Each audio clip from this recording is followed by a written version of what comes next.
Broadcasting live from Forward Observer Central Command in Austin, Texas. It's the man always out front on the issues. You're listening to Out Front with Samuel Culper. Hello and good afternoon, and welcome to Out Front with Samuel Culper. I am your host, Samuel Culper, and I'm coming to you live from Forward Observer Central Command here in Austin, Texas. So I have some good news and a little bit more bad news for you today. Let's start with the two pieces of bad news. By the way, I'm running everything off the soundboard today, so I hope this is all working properly. Well, yesterday's call-in show, yesterday I did a live stream to YouTube. I did not live stream it through the regular radio thing because I couldn't figure out how to get them both to work at the same time. I think I finally figured that out. Yesterday's call-in show was a success from my end. But I went to upload the YouTube audio into the podcast thing on Forward Observer Radio, and you know what happened is I accidentally deleted the live stream from YouTube. I meant to earlier in the day I did a live test broadcast, and I meant to delete the test broadcast, and because they're titled the same. I know, it's a stupid thing. I learned my lesson. So, sorry, yesterday's show is gone. It's into the ether. It's just gone. And I didn't get yesterday's show mirrored anywhere either, not that I know of. I don't know, maybe I can call my friends at the NSA and see if they backed it up somewhere. But I am going to continue on with Open Line Wednesday, and that'll be a Wednesday show that's dedicated to callers. If you want to hop on YouTube and chat or call in if you can get through. Let's talk about, you can ask me questions. We'll talk about whatever you want. All right, the second piece of bad news is that I have to cut this show back. I've been really trying to do these shows 5 days a week, Monday through Friday. I've been doing this for several weeks. The problem is that it just takes a ton of time, and I'm not doing enough production in other areas where I really want to. So I'm going to do this show Monday, Wednesday, Friday. And then Tuesday and Thursday, I'm really going to focus on doing more training stuff, creating online content for training, stuff like that. Which, and honestly, at a certain point, the training stuff is infinitely more valuable than this show is. Because, we got 75 days now. We got a little 2.5 months to make as much hay as we can. And I, of course, want to focus very heavily on building your local intelligence network. So Monday, Wednesday, Friday, the show will continue. Tuesday and Thursdays, I'm going to be making content for the training website. By the way, speaking of that, this show is brought to you by Intel Bootcamp, which is the new online intelligence training course. And I'm teaching students exactly how I am building my local intelligence network at the community level. We're going through human intelligence right now. Tomorrow I'll be posting a big lesson on approaches, essentially how to run approaches in human intelligence. I'm going to keep enrollment open for about the next week, basically to the end of this month. And then I'm going to close the course off to new enrollments. All the course material will stay on there. Because I'm in September, I'm going to everything I do with Intel Bootcamp is going to get rolled over into the new big training website. So if you become an Intel Bootcamp student, then you're automatically going to have an account once this new training website rolls over, and I'm just going to add everybody in there. All right, you can go to www.intelbootcamp.com. Go sign up and learn how to set up your local intelligence network and then be doing this stuff. 75 days or something like that. I think we're down to 75 days before the election.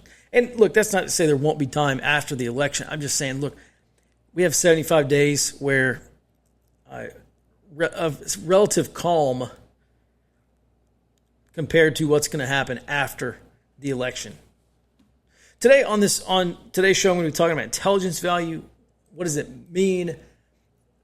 And I get questions all the time. Sam, what information should I be collecting? And the short answer is, well, whatever has intelligence value. But first, I want to point out a couple things that I found very, very interesting. So, Morning Consult and Politico, I actually wrote about this in today's early morning report. By the way, the early morning podcast is going to be 5 days a week. So if you still want something to listen to, head over to forwardobserver.com/subscribe, and you can get access to all of our intelligence reporting. I read about the things that concern me the most. Max follows a bunch of these extremist groups. We write about what they're doing. And, we try to stay ahead of the curve, provide as much early warning on stuff that we think is going to happen or we think is likely to happen in the future as best we can, which is pretty darn good, if you ask me and our subscribers. So at any rate, this Morning Consult and Politico poll found that, I tell you, a lot of these speakers at the Democratic National Convention are unpopular.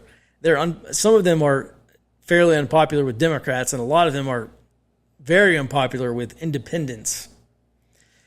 Everybody, except for Barack Obama and Michelle Obama, every other politician who's speaking at this Democratic National Committee or Democratic National Convention, are underwater. They have less than 50% favorability ratings, which is surprising to me. Because this convention is supposed to be, let's get the base, let's get all these Democrats super riled up, get out and vote for this super exciting candidate named Joe Biden.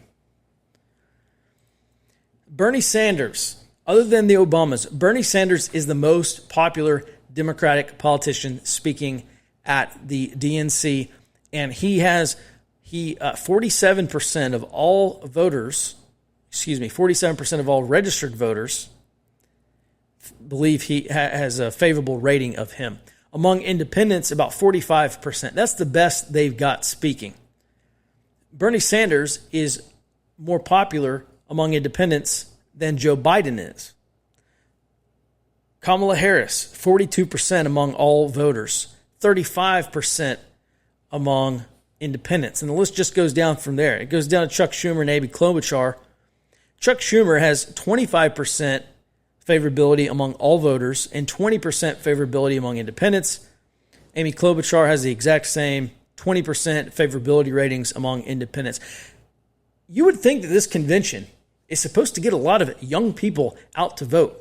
Everyone who's speaking here, with the exception of maybe two people, is, I don't mean to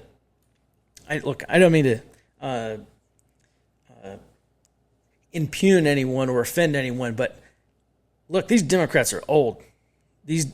All this stuff is about, the youth vote, and the youth are they're the future of the party, and we got to get out the youth vote. That's how we win. We got to get college students and young minorities and all these young people out to vote. And then they stack the convention with a bunch of old people. It just doesn't seem like a great strategy to me, especially considering, Hillary Clinton. Yeah, Hillary Clinton, 20% favorability rating among independents, according to this Morning Consult and Politico poll. So look, these aren't exactly, no one would mistake Morning Consult or Politico as being a conservative hack job polling firm. Certainly not Morning Consult. Andrew Yang Ocasio-Cortez and Andrew Yang are probably the youngest politicians speaking there. AOC has 26% favorability among independents. Andrew Yang has just 35% favorability among independents. Those are the youngest two politicians. Now, I haven't watched every single second, but that I'm aware of, those are probably the two youngest politicians that are nationally known speaking at the DNC. And they have 26 and 35% favorability ratings among independents. By the way, I don't know if the Democrats have noticed this, but it's going to be independents and undecided voters who actually choose the next president. So this whole thing just does not make a ton of sense to me. But, of course, I'm sure I'm in the wrong somehow. They know. I'm sure they know exactly what they're doing. All right. That was the first thing that was super interesting to me. A couple other things. Have y'all seen this Netflix show called, what's it called? It's all over everywhere today. there's a Netflix show about an 11-year-old girl. I think this takes place in France. And her parents are super conservative. And she sees this video. An 11-year-old girl sees this video in this show. It's a show on Netflix. Sees a bunch of people who are twerking.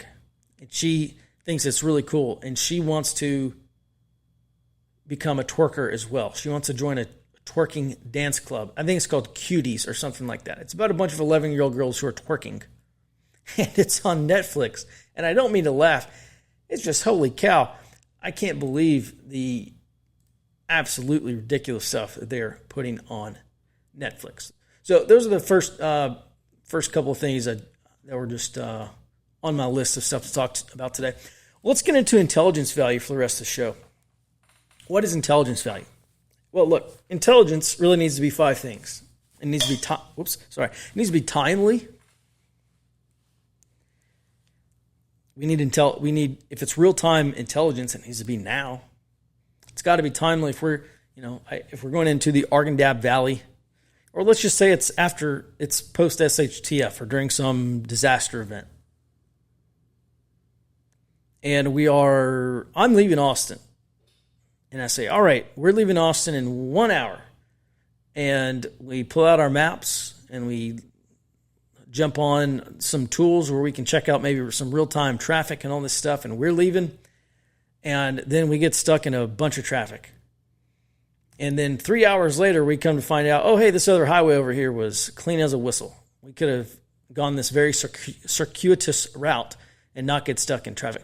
Well, it sure would have been nice to have learned that before we hit the road. So in that case, that great intelligence was not timely. Intelligence has to be timely. Next is relevant. If we're trying to escape from Austin, I should make a movie about that. If we're trying to escape from Austin, I don't care about what's happening in Los Angeles or Washington, D.C. It's just not relevant. It's outside my area of operations. So, a lot of people ask, well, how big should your area of operations be? Or how geographically, or in terms of boundaries, how do you determine what's relevant to you? Well, that's why I have boundaries called the area of operations. And generally, your AO consists of wherever you expect to operate. So, for instance, if I am trying to drive from Austin to the Brazos Valley in central Texas, which is east of Austin, then whatever routes I choose would technically be my area of operations. If I stay in Austin, north of Austin, then that would be my AO, my neighborhood. My subdivision would be my area of operations. So in terms of what's relevant, well, the closer to my neighborhood things are, the more relevant it's probably going to be, just in general. After that, intelligence needs to be accurate. I'm not going to belabor that point. After that, it needs to be specific. I don't want to get a phone call or a text message from a friend and say, oh, Sam, there's a bunch of MRAPs down here. Well, how many is a bunch? And where's down here? Like, give me a number. Be specific. There are 5 MRAPs on the corner of Cesar Chavez and Congress Avenue. That gives me a much better idea of what we're dealing with. And that's way down south anyway. I don't really care. Not super relevant to me where I am. Accurate, specific. And then finally, intelligence needs to be predictive or actionable. Predictive meaning, let's say we're in a worst case scenario. Leroy Jenkins has become the local warlord. We are in competition with him for resources and maybe our lives. In a Mad Max absolute worst case scenario, but let's just roll with it. And Leroy Jenkins leaves their compound, they leave their neighborhood every night at 8 p.m. And then they go out and wreak havoc all night. Well, that is setting up a pattern, and people get killed based off the patterns that they set.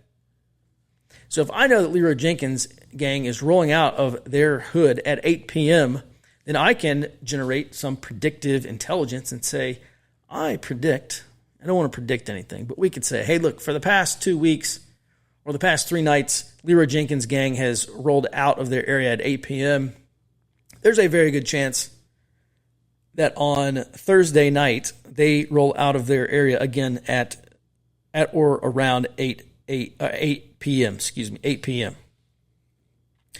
That is predictive. That is potentially very, very good intelligence. Also, actionable intelligence. Actionable intelligence would be knowing that Leroy Jenkins' gang is in North Austin. Okay, is that actionable? It may be real time. It may be accurate. It's not super specific, but no, it's not actionable. Okay, a nuclear bomb went off in North Austin. Yeah, that's pretty actionable. We just leave. We can act on that. But Leroy Jenkins' gang is in North Austin, not at all actionable. Leroy Jenkins' gang is at the HEB near the Domain in North Austin. Now, all of a sudden, that may be actionable. That's very specific. It's real time. We can act on that potentially. TRASP. That's how I remember that. Timely, relevant, accurate, specific, and predictive or actionable. Now, in terms of intelligence value, the value of information always comes back to our intelligence requirements, which are based on our intelligence gaps. So, for instance, let's say that we have a persistent intelligence requirement, right? Identify the location of Leroy Jenkins' gang at all times. Let's just say that's our requirement. Well, all of a sudden, if I start getting because I've organized my community and I'm building sensors and I'm training these people up, right? They're doing their medical or tactical training and all that stuff, right? But I'm pulling them aside and we're doing intelligence training. And they start reporting on the real-time location of MS-13. Well, I'm not saying that's unimportant, but I don't have a requirement to know where MS-13 is at all times. So the real-time location of MS-13 members is of less intelligence value than Leroy Jenkins' gang members because we're trying to fill these intelligence gaps. We're trying to answer these intelligence requirements. Why? Because intelligence drives the fight. Because a commander somewhere is saying, hey, we want to go after the Taliban in Musa Calais, or we want to go after the Taliban in the Arghandab Valley, in whatever little village or whatever there is. Or, hey, we're going to go after the Leroy Jenkins gang in North Austin. Well, that's the mission that I need to be driving with intelligence. So if I go to my commander and say, sir, here's the real-time location of some MS-13 members, he's going to say, so what? Give me something. Give me something real. Give me what I'm looking for. Tell me something good. So in terms of what has intelligence value, information of intelligence value is anything that can help satisfy those collection requirements or eventually satisfy these intelligence requirements so that we can make decisions, or so the operations side, so the commander can better understand what the battlefield looks like, and so the commander can make some decisions about what he is going to do in the battle space with regards to whatever missions that we have, mission or missions that we have ongoing. Now let's talk a little bit about intelligence requirements. I don't know that people get hung up here, but I think people skip over this. I was talking to a group a couple weeks ago, trying to explain this to them. Trying to explain to them, this is not the Dallas group, by the way, but trying to explain to them the importance of intelligence requirements, identifying what we know and what we don't know, identifying our intelligence gaps. And then we can go out, and then we can say, I was talking to a guy that lived on the outskirts of Austin. He was concerned about if there was some catastrophic that would happen, then you have all these Austinites pouring out of the city. And look, I don't know if you've looked at Austin on a map. There's really only a handful of ways out of that city, like realistically, like high-speed ways out of that city.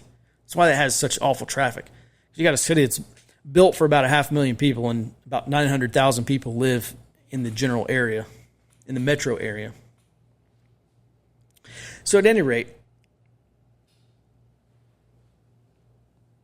he was talking about, okay, if something catastrophic happens in Austin, all these people are going to be, he's concerned that all these people are going to be flooding out of the city. I said, okay, well, we need to identify, what what we don't know. And, basically said he wanted to start preparing for that potential scenario. Remember, I've got this 5-step approach for preparedness. Number one is develop a range of scenarios that you expect could happen.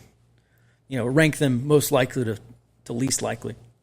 So at any rate, he was concerned about this mass influx of people. So I said, okay, great. The next thing that we need to do, if we're looking at the scenario, is identify our intelligence gaps. And he didn't want to do that. He just wanted to start going out and collecting all this information, which is fine. Like, I'm not criticizing him for wanting to go out and collect information. But here's the deal. We're always going to be in a time crunch. We're always going to, because we don't have all the people we need, or they're not all trained up. There's only 24 hours in a day. We're working or being with our family for most of them, or sleeping. We're working and sleeping for most of them. And I don't have $1 billion to start building collection platforms, but gee, I wish I did. Given that we are going to have all these constraints on time, manpower, resources, we need to be very deliberate in what we do. We need to be efficient with our collection. And the way that we are deliberate and efficient with our collection is not sending our entire intel team out and say, hey, go gather whatever information you think is important and bring it back. That may be a good way to get a lot of information, but I don't want necessarily a lot of information. I want information of intelligence value. I want information that is going to satisfy these collection requirements so that I can look at all of this information and turn it into intelligence.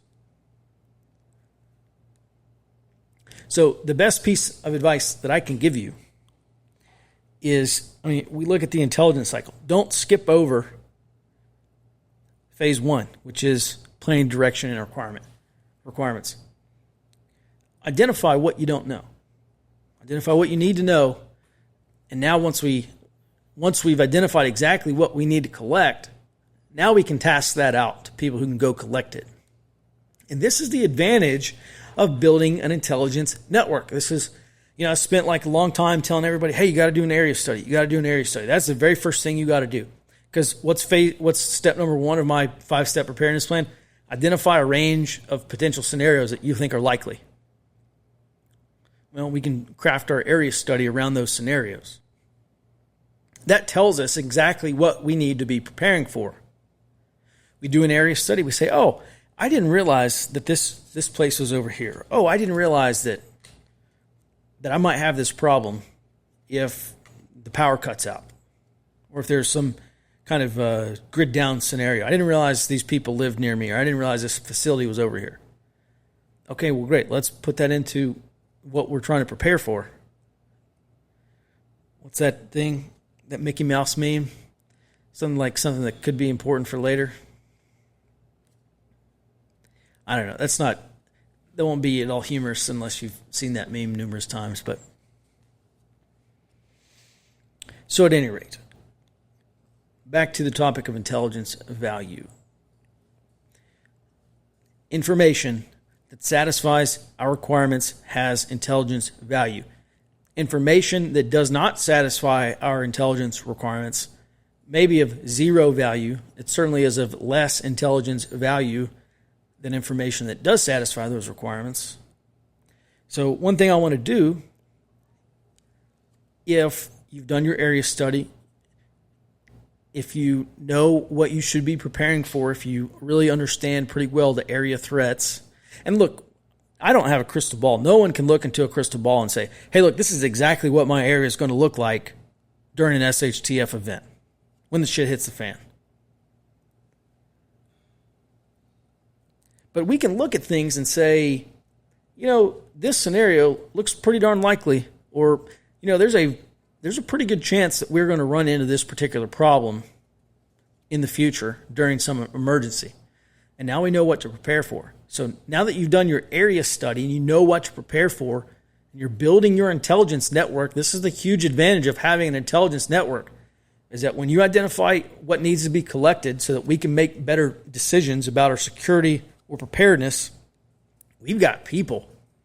We have volunteers who say, yes, I will help you collect this. information. Yes, I work at a hospital. Yes, I work for the county. Yes, I work for wherever these people may be working. I work for the power company. And yes, I'll answer these questions for you if it helps us better understand our area and better understand how we need to be preparing for stuff in the future. So do your area study. Start building your intelligence network. And then all of a sudden, all this intelligence business, it's not you staying up late at night trying to find all this stuff or getting frustrated because you can't find this information on Google or because that information doesn't exist at all on the internet. And, this is another reason why I say start a neighborhood watch. Because you know what that means to me? People, eyes and ears, sensors. And chances are good if they join the neighborhood watch, then they are concerned about the same things you are. They share our concerns. And what is that? That is motivation. That is intrinsic motivation to potentially share information if it helps the community, or if it helps keeps bad guys out, or if it helps to find bad guys in the area. And then I've been talking about this for numerous weeks now, developing these people. Once we've turned strangers into acquaintances and acquaintances into friends, especially if they share our concerns, take some of these guys to the range with you. Go do a first aid class, or go do a stop the bleed class, or go do a tactical combat casualty care class and take them with you and develop them, give them a skill set that they can use, that they can help you. There's this thing on Facebook the other day. This guy, I think it was in one of the militia groups that, by the way, Facebook just killed a bunch of militia groups on their platform the other day, or yesterday, I guess. But, oh shoot, sorry, I just realized this volume was down. So at any rate, look, this guy posted on one of the militia groups. He's talking about, preparedness is not just hunkering down in your bunker. Preparedness is developing tribe. Preparedness is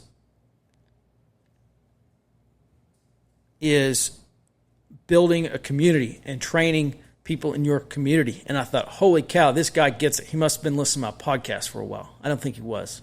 But he gets it. Whether he heard it from me or independently, who cares? He gets it. And then this Karen gets on there, and she's like, well, developing a community isn't really helping your preparedness, or whatever. And of course, that's completely wrong. It's absolutely completely wrong. So at any rate, get out there. Don't be that Karen. Get out there. Build community. Build tribe. Approach it from... I even tell people this. Look, if you're a sensor, I'm a sensor. We're all sensors. If we can all team up and share information with each other, then we have a potentially strategic advantage over our peers and competitors, because there may be more of us than there are of them.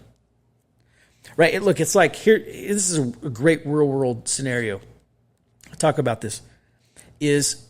I talk about this in the classes that I teach. I watched this Vice documentary about cartels down in Mexico, and this Vice journalist or Vice reporter, whatever he is embedded with the Mexican federal police, the federales, and they're in this up-armored vehicle. They're driving down this road, and they're listening over the radio. They're listening to these lookouts who are employed by the cartel, and these lookouts are reporting on the real-time location of this column of armored vehicles. And the police commander that's in the passenger seat is he tells the Vice reporter, he's like, hey, we're listening to them report on us in real time. And the Vice journalist was like, oh, that's super spooky. And, he kind of describes his feelings, which, hey, I can kind of get it. Knowing that they are watching you. Well, why do you think the cartel has those lookouts in the first place? Because they realize the value of sensors who can observe and report. And frankly, I don't care how much food you got. I don't care how much water you got, how many guns you got, how many how much ammo you got, how many solar panels you got, how many bug-out bags and fire starters you got, how many MREs you got, how many pocket knives and waterproof matches you got.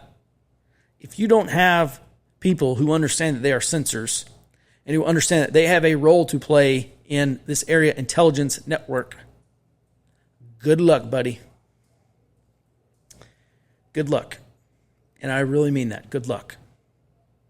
You have to be developing your local intelligence network. Tonight at 8 p.m. Eastern, 7 p.m. Central, I'm going to be on with Forrest Garvin on Preppernet. I think it's called Preppernet Live over on their YouTube channel. Come join. Feel free to ask questions. I'll be talking about, I'll be talking about whatever Forrest wants to talk about, but I expect to be talking about intelligence. And, maybe I'll get into the weeds on building an intelligence network, some of the things that I've been working on locally. I'm out of time. Thanks for listening. If you're listening to the podcast version of the show and you think I deserve it, please give me a 5-star rating and review wherever you are listening. Helps me out tremendously. And I'll be back on the show tomorrow, 2 p.m. And then Monday, Wednesdays, and Fridays from there on out, unless I'm on vacation. So thanks for listening. Be well. And until next time, stay out front.